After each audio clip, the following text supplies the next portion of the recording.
Halleluja, Halleluja. Halleluja, Halleluja. So spricht der Herr, ich lasse euch nicht als Weisen zurück, ich komme wieder zu euch. Dann wird euer Herz sich freuen. Halleluja, Halleluja.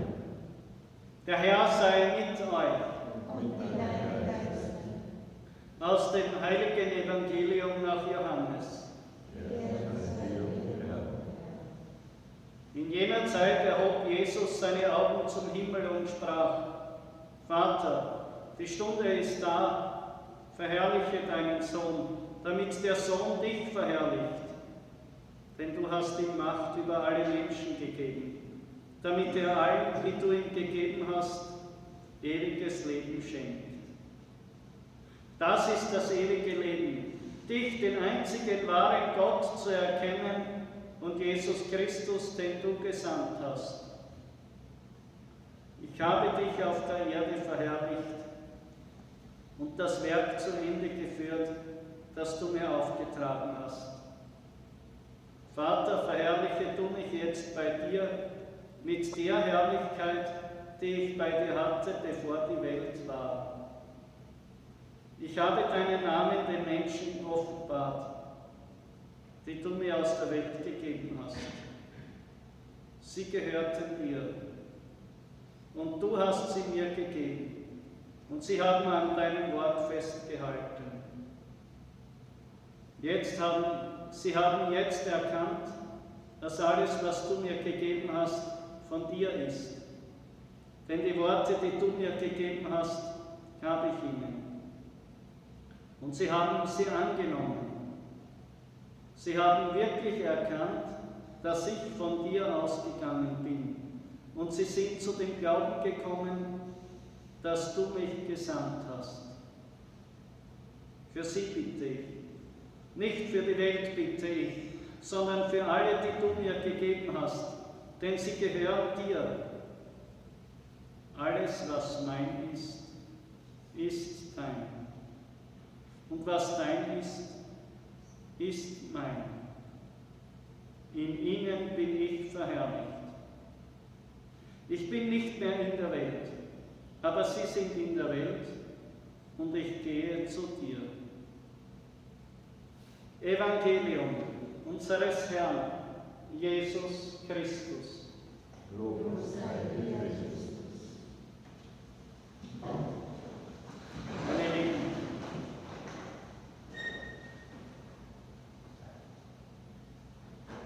jeder Mensch hat eine gewisse Religiosität. Man kann sogar sagen, es gehört zur menschlichen Natur, dass er religiös ist. Es ist sozusagen im Gehirn angelegt. Und es gibt viele Gründe, warum der Mensch religiös ist, und die Philosophen und Psychologen haben so manche entdeckt. Aber eigentlich hat die natürliche Religiosität mit dem christlichen Glauben nichts zu tun. Man muss das streng unterscheiden. Wo entspreche ich meiner natürlichen Religiosität? Da gibt es manche, die sind da mehr begabt. Man sagt, ja, das ist mehr ein religiöser Mensch. Und bei denen ist es nicht so ausgeprägt. Und dem, was christlicher Glauben ist.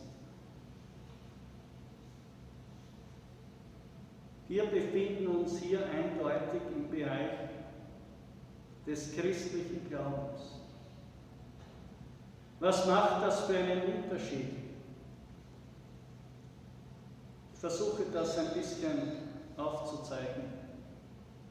Es ist ein Unterschied, ob ich sozusagen meine persönliche Religiosität verwirkliche, entfalte, vollziehe,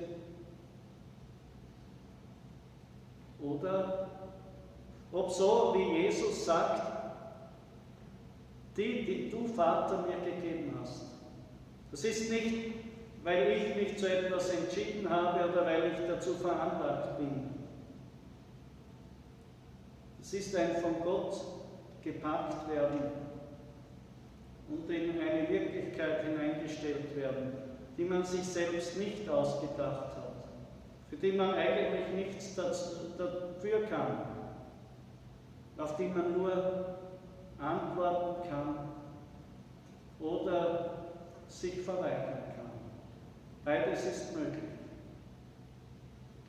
Aber dass man von Gott zum Christentum erwählt und berufen und hingeführt wird, dafür kann man nichts. Es ist eine Erwählung. Und diese Erwählung besagt, dass der Vater uns Jesus gegeben hat. Das heißt, der Vater macht uns zu einem besonderen Geschenk für den Sohn. Jeden Einzelnen von uns schenkt er in der Taufe und in seinem Glaubensweg dem Sohn als Liebesgabe. Also können wir schon stolz darauf sein, dass wir von Gott erwählt wurden, weil mit uns will der Vater seinem Sohn eine Freude machen. Das ist eigentlich ein schöner Gedanke. Egal, ob man was dafür kann oder nicht. Und Jesus sagt, denen, die du mir gegeben hast, habe ich deinen Namen geoffenbart. Und sie haben an deinem Wort festgehalten. Die Worte, die Jesus vom Vater bekommen hat, hat er den Christen gegeben.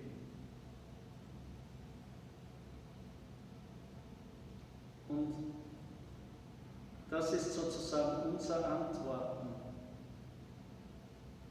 dass wir das, was Jesus uns zeigt, auch an uns geschehen lassen, dass wir uns dem nicht verweigern, dass wir das Wort Gottes aufnehmen, als das Wort, das ewige göttliche Wort, das der Sohn zu uns spricht, weil er es vorher vom Vater empfangen hat. Und dass wir hier diesen ewigen, wahren und einzigen Gott, der Ursprung alles Seins ist, begegnen. In diesem Wort begegnen wir sozusagen zutiefst unserer eigenen Identität. Weil Gott die Wahrheit ist, auf die alles gegründet ist, selbst wir. In Gott ist sich jedes Geschöpf selbst am nächsten, am nahesten. Und diese Menschen lässt Jesus zurück auf der Erde. Uns alle. Und für uns hat er gebetet. Und wir wissen schon warum. Den Heiligen Geist, damit wir seine Sendung fortführen können. Und hier scheidet sich die Spreu vom Weizen. Wie definiere ich selbst mein Glaubensleben? Sehe ich das als meine Religiosität, wo ich halt, das spricht mir mehr und das andere weniger, auf meiner Suche nach Gott, die ich halt betreibe, bis ich diese Welt verlasse, weil ich ein religiöses Wesen bin? Oder erkenne ich meine Berufung? Die Mission Jesu Christi hier auf Erden fortzuführen. Ist es der heilige Ruf, der an mich erging, meine heilige Verpflichtung, die ich bis zu meinem letzten Lebensatem vollziehe, nach allen Kräften, in der Kraft des Heiligen Geistes. Sehe ich darin meine Bestimmung? Oder ist für mich Glaube eher ein Hobby, das sich neben der Arbeit und anderen Verpflichtungen und Aufgaben heute gerade auch noch ein bisschen ausgeht? Und wo der Pfarrer froh sein muss, dass überhaupt noch wer in die Kirchen kommt.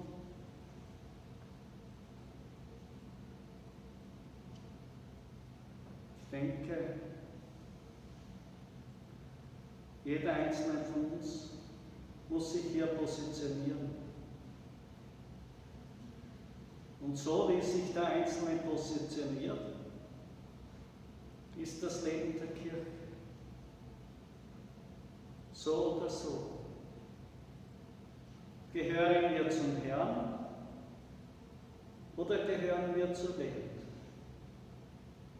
Jesus sagt, für die du mir gegeben hast, bitte ich dich. Nicht für die Welt bitte ich dich, sondern für alle, die du mir gegeben hast.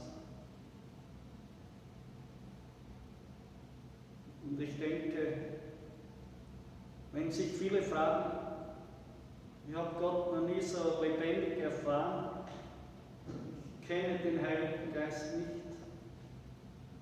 Vielleicht liegt gerade hier der Grund, weil wir noch gar nicht so weit sind, diese Bestimmung, die wir vom Vater her erhalten haben, wirklich ernst zu nehmen. Weil wir im Bereich der naturhaften, natürlichen Religiosität agieren und unsere christliche Bestimmung noch gar nicht so richtig wahrgenommen haben. Denn nur in ihr wird uns auch der Heilige Geist gegeben. Und dieser Heilige Geist ist wirklich Lebenskraft, Wahrheit, Liebe, Fülle. Das wünsche ich euch, dass ihr wirklich die Fülle Gottes erfahrt,